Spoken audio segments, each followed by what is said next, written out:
Welcome back नाजरीन। यूसुफ गबोल साहब ये कह रहे थे कि किसी भी सूरत में फैसिलिटेट नहीं करना चाहिए अमेरिका और नेटो को, क्योंकि किसी भी किस्म की बहाली उनको यकीनन फैसिलिटेट करने के मुतरातिब होगी और ये जंग हमारी नहीं है जिसमें हम फ्रंट लाइन स्टेट का किरदार अदा कर रहे हैं। रोहिल असगर साहब से बात करूंगी। रोहिल असगर साहब, आपने सुना क्या कहा यूसुफ गबोल साहब ने? उन्होंने कहा कि गोला बारूद ही की बात नहीं की जाए, किसी भी किस्म की सप्लाई जो है वो बहाल नहीं होनी चाहिए और ये एक वाज़ेह मौक़िफ़ है।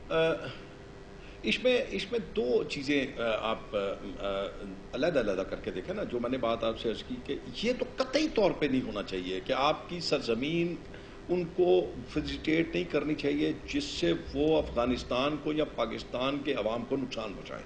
ये बात तो एक हो गई। अब मैंने जो बात की थी ना उसमें मैं थोड़ा सा उसके एलिब्रेट नहीं कर सका, उसको मैं ज़रा वजाहत के नहीं बात कर सकता।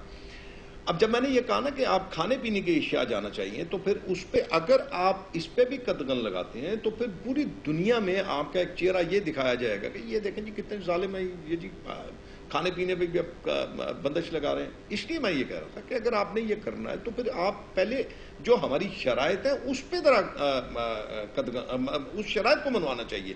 पहले उन शराइत पे उनसे तय करवाने के बाद फिर आप ये करेंगे। बात जहां तक उनका दूसरे मामला का ताल्लुक, वो जहां से मर्जी लें और ले भी रहे हैं, वो जा भी रहे हैं। अब देखें मैं आपको छोटी सी आपने ये बेस करता है पाकिस्तान अमेरिकन तलकात पे।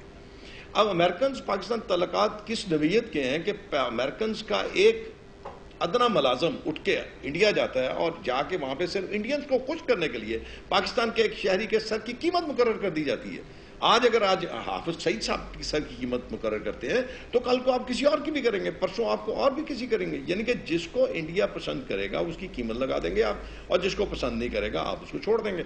अब इसलिए मैं ये कह रहा हूं कि इसमें एक वंस फॉर ऑल आपको अपने तलकात को यहाँ पे डिसाइड करना है कि आपने आगे क्या करना है। जहां तक हमें डराया ये जाता है, बारहा ये डराया जाता है, लिखने वाले भी डराते हैं, सुनाने वाले भी डराते हैं कि आपको फाइनेंशियल तौर पे क्रंच कर दिया जाएगा। भाई फाइनेंशियल तौर पे क्रंच कर दिया, आप अपनी नीयत दुरुस्त कर लीजिए।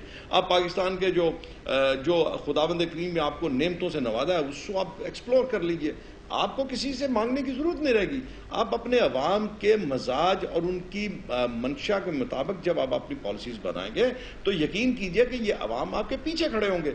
और अगर आप अपनी नीयत और इरादा दुरुस्त नहीं करेंगे तो फिर तो आप इसलिए मांगते रहेंगे और जिससे मांगेंगे फिर वो अपनी डिक्टेशन भी आपको करवाएगा।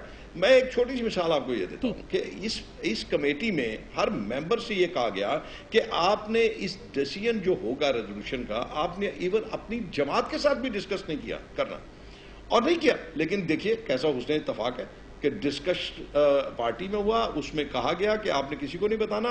जब असेंबली में पेश होना था फिर ये पंडोरा बॉक्स खुलना था कि ये हुआ क्या है, लेकिन उससे पहले ही इसकी एक एक लफ्ज एक एक डिसीजन जो अमेरिकन के पास था।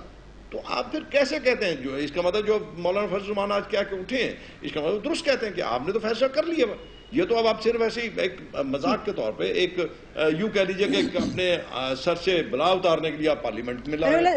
यास्मीन रहमान साहब से जान लेते हैं। यास्मीन रहमान साहब, पहले तो ये बताइए कि हाफिज सईद के मामले के ऊपर पाकिस्तानी हुकूमत का रद्द-ए-अमल क्या है?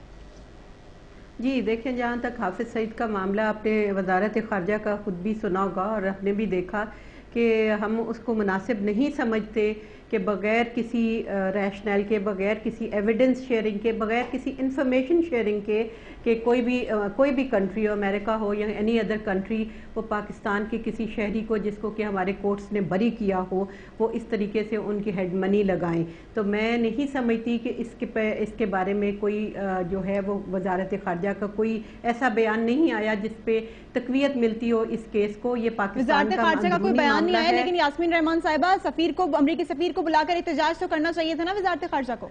जी देखें, यकीनन मैं समझती हूँ कि अच्छा लेट मी कंप्लीट। मैं समझती हूँ कि जो इस वक्त पार्लियामेंट में जो ये relations terms of engagement discuss हो रही हैं, तो ये भी एक तरह से फॉरेन रिलेशंस में आता है। और रोहेल असगर साहब ने ये कहा कि हम ये होना चाहिए, ये होना चाहिए, ये होना चाहिए, कि सब कुछ ये पार्लियामेंट के अंदर कहीं ना जहाँ पे बहस चल रही है वहाँ पे किसी ने नहीं, ऐसी नहीं बात, ऐसी कोई बात नहीं।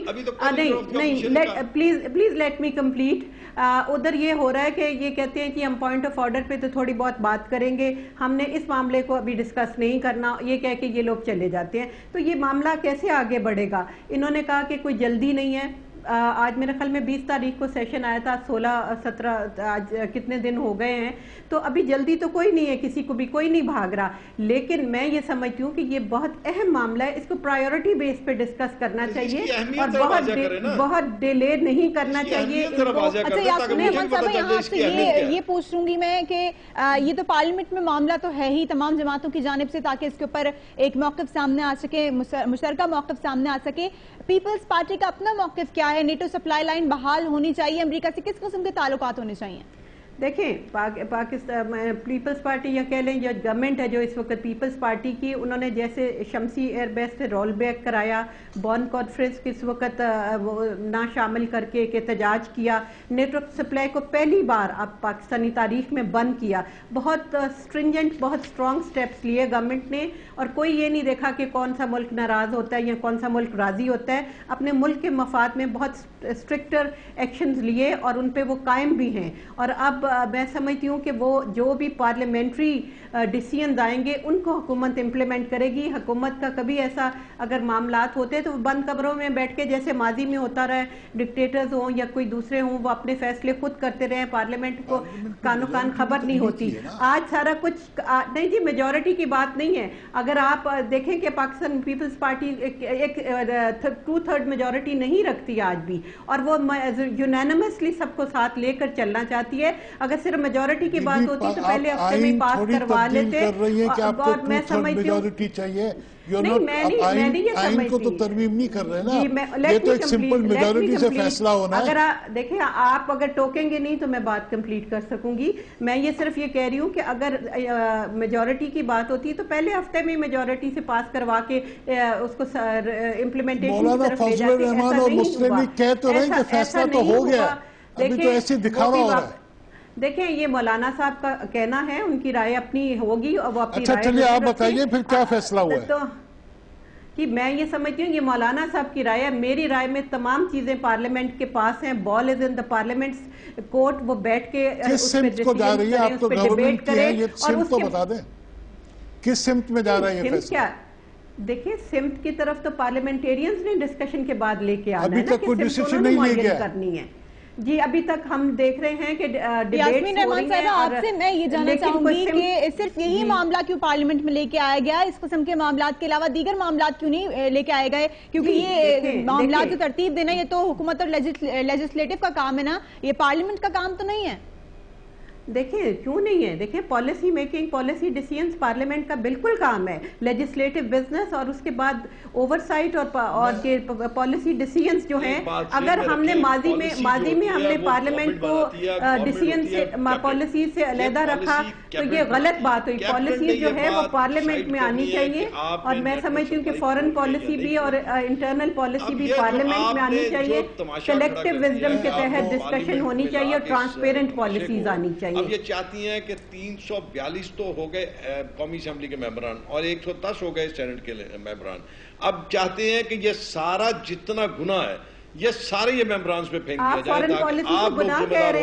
कल को जब अमेरिकन, अच्छा मैं आपको एक और इसमें एक शिक और है जिसमें इसी अपने मुल्क की पॉलिसी है, किसी गैर मुल्क की पॉलिसी तो नहीं, अपनी पार्लियामेंट ही डिसाइड करेगी। दूसरी तरफ इसमें आप ये कहते हैं कि हाँ, अगर वो हमसे परमिशन लें, हमसे एग्रीमेंट कर लें, तो वो हम उनको इजाजत दे देंगे, वो हमारे बेसिस इस्तेमाल कर लें। कमाल करते हैं, कल को आपके बेसिस इस्तेमाल करके वो ईरान के खिलाफ ये सारी बातें पार्लियामेंट में करें और मेजॉरिटी का डिसीजन लेके आए।